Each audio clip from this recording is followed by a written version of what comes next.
আজ থেকে শুরু হলো এসআইআর প্রক্রিয়ার প্রথম পর্যায়ের শুনানির কাজ।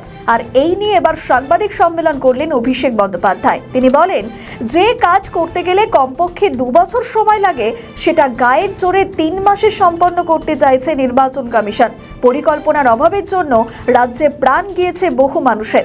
কেন্দ্র সরকার, বিজেপি এবং নির্বাচন কমিশনকে তোপ দাগলেন ডায়মন্ড হারবারের সাংসদ অভিষেক বন্দ্যোপাধ্যায়।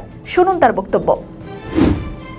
আপনারা জানেন, এসআইআর সংক্রান্ত একটি সাংবাদিক বৈঠক যেদিনকে এসআইআর ঘোষণা হয়েছিল অক্টোবর মাসের 27 তারিখ, তার পরের দিনই আমি করেছিলাম।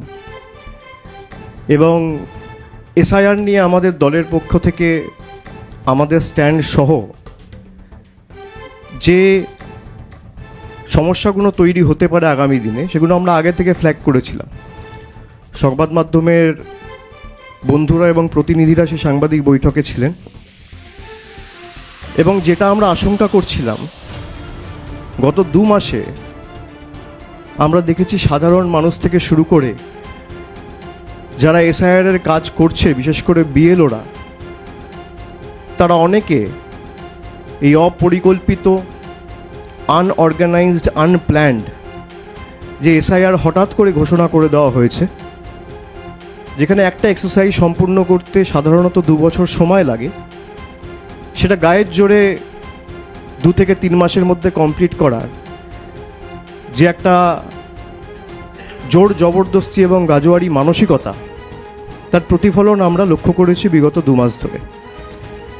এবং সাধারণ মানুষ থেকে বিএলও একের পর এক প্রাণ গেছে এই এসআইআরের কারণে।